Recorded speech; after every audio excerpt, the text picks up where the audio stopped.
Vamos a hablar un poquito sobre este sistema membranoso que se encuentra localizado en el interior del citoplasma de la célula, que cumple muchísimas funciones biológicas. Vamos a hablar del retículo endoplásmico, de sus formas y de los tipos que existen. El retículo endoplásmico o retículo endoplasmático se considera una compleja red de membrana compuesta por canaletas, por conductos, por sáculos, por túbulos aplanados, paralelos, interconectados uno con otro, directamente con la membrana nuclear externa y también con la membrana celular en algunos tipos de células, que cumplen funciones biológicas como la síntesis de lípidos en el caso del retículo endoplásmico liso y la síntesis de proteínas en el caso del retículo endoplasmático o endoplásmico rugoso. Como ya les dije, está compuesto por una serie de cisternas o sáculos que se comunican entre sí por una vía común que se conoce como luz o lumen del retículo endoplásmico. Y esta parte de nuestra estructura celular, que está directamente, si ustedes se dan cuenta, es una prolongación directa de la membrana nuclear externa, va a formar, como quien dice, un único compartimento que tiene continuidad entre esta membrana nuclear externa, entre el retículo endoplásmico rugoso y el retículo endoplásmico liso. Es decir, que estas tres estructuras van a conectarse a través de esa luz o lumen del retículo que habíamos mencionado anteriormente. Hay otras organelas celulares que no tienen conexiones directas con el retículo endoplásmico liso o rugoso, aunque sí tienen membrana, pero esta especialmente tiene una conexión directa con lo que es la membrana nuclear externa. Hay dos tipos de retículo endoplásmico y esta clasificación se va a dar en base a la característica de la unión o no de ribosomas que ellos poseen en su membrana externa. En el caso de que el retículo endoplásmico posea ribosomas en su cara externa, que son estos punteados un poco más claros que están en velocidad de su membrana externa, y está muy relacionado, por supuesto, con la función de los ribosomas, que es la síntesis de proteínas. En el caso de que la pared del retículo carezca de ribosomas, pues entonces estamos hablando de retículo endoplásmico liso y estamos viendo cómo no existe ribosomas adheridos a la pared externa de este retículo y tiene una función importante en la síntesis de lípidos.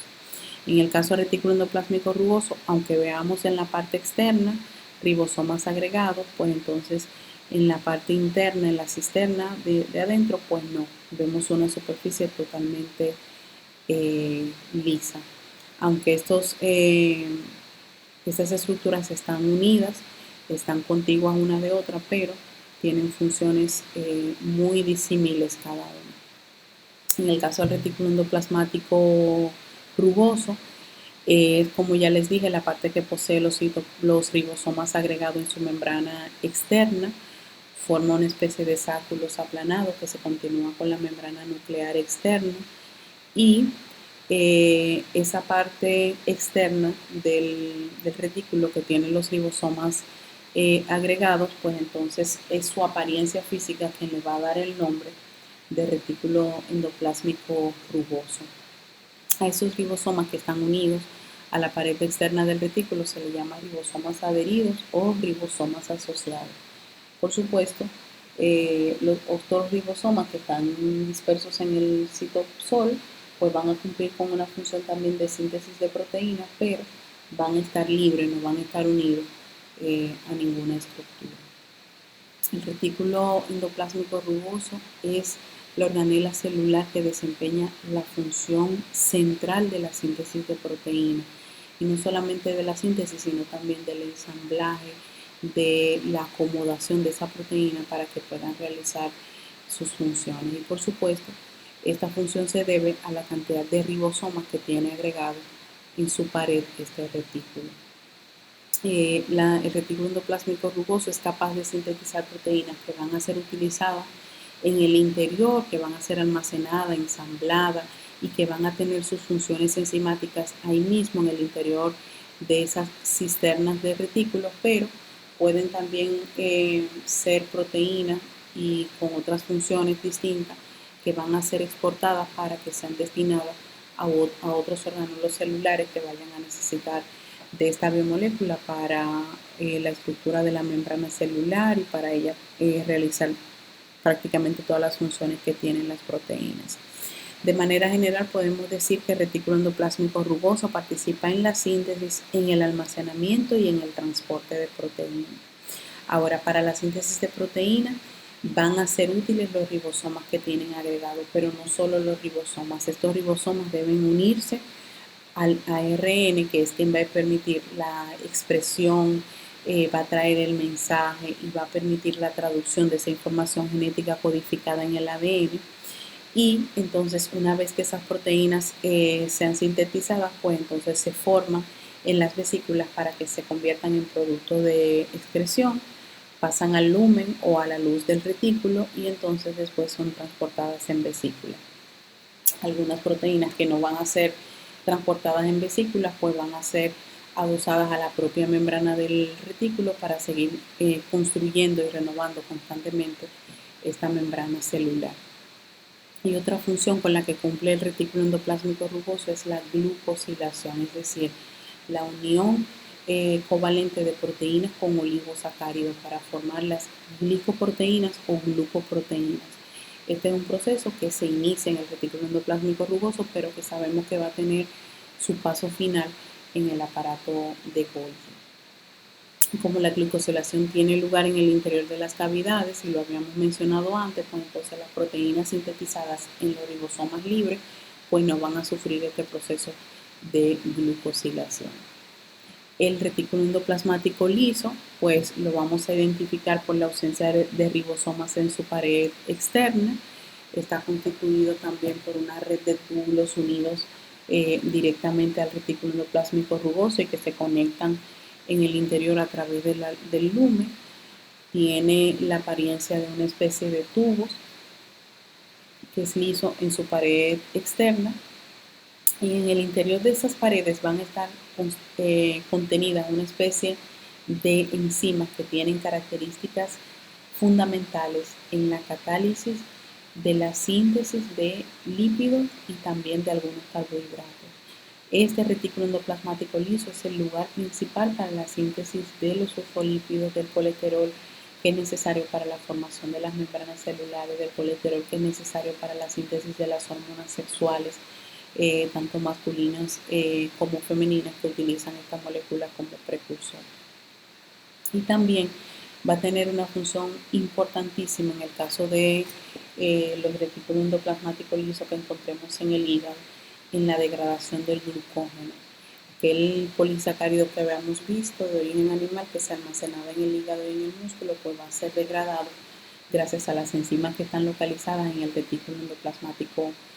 liso para poder nosotros mantener la concentración de azúcar en la sangre. Se dice también que estos retículos endoplásmicos almacenan iones de calcio que van a ser necesarios después para la contracción muscular y para mantener también ese gradiente iónico entre un lado y otro de la membrana celular. Hablamos del hepatocito, de la célula hepática, que es una célula rica en retículo endoplásmico liso, porque estas organelas van a estar en dependencia de la función de la célula que estemos hablando. Hay células en las que el retículo endoplasmático rugoso desempeña un papel secundario, pero hay células en las que el retículo endoplasmático liso, en este caso, pues desempeña un papel fundamental. Aquellos órganos, por ejemplo el hígado y sus células, que es el hepatocito, pues tienen función importante en la síntesis de colesterol, en la síntesis de otros lípidos, pues entonces ellas van a ser células cargadas de una gran cantidad de retículo endoplasmático liso. El retículo endoplasmático liso tiene al final el armazón prácticamente completo para la síntesis de casi todos los lípidos de la membrana celular, los fosfolípidos, el colesterol, los glucolípidos, y además de, como dijimos ahorita, del colesterol, que iba a ser el precursor de las hormonas esteroideas. Estos lípidos van a ser transportados a vesículas y de ahí pues a otros órganos que lo vayan a necesitar para poder también realizar sus funciones biológicas. Y el retículo endoplasmático liso es una importante organela para desintoxicar o detoxificar nuestro organismo de aquellas sustancias tóxicas que nuestras células no toleran, como por ejemplo los colorantes, los conservantes, los fármacos, las drogas y muchísimas sustancias químicas que consumimos o con las que estamos en contacto a través de medicamentos, del medio ambiente, que el retículo endoplásmico nos va a ayudar a hacerla soluble, a transformarla para que se hagan solubles en agua, puedan ser excretadas a través de la orina, de las lágrimas, del sudor y de esa forma proteger a nuestros órganos, fundamentalmente el hígado, que es el laboratorio del organismo, la piel, el intestino, los riñones y otros órganos. En el caso, por ejemplo, del hepatocito, pues incluso sustancias cancerígenas o células ya que están en camino a estar alteradas, a convertirse en células neoplásicas, pues van a ser descompuestas por el retículo endoplasmico liso para evitar que esas células puedan afectar nuestro organismo y producir cáncer. En el caso, por ejemplo, de los pacientes que consumen alcohol etílico en gran proporción, este consumo excesivo es un estímulo para que las células del hígado produzcan más retículo endoplasmico liso. Y eso es importante porque va a ayudar a los pacientes a desintoxicarse un poco y a prolongar el tiempo en el que aparece la hepatitis, la cirrosis o la insuficiencia hepática en el caso de los pacientes que consumen alcohol de manera crónica. Este era lo más importante sobre retículos endoplásmicos, sus formas, sus funciones y las características estructurales relacionadas con estas orgánulas.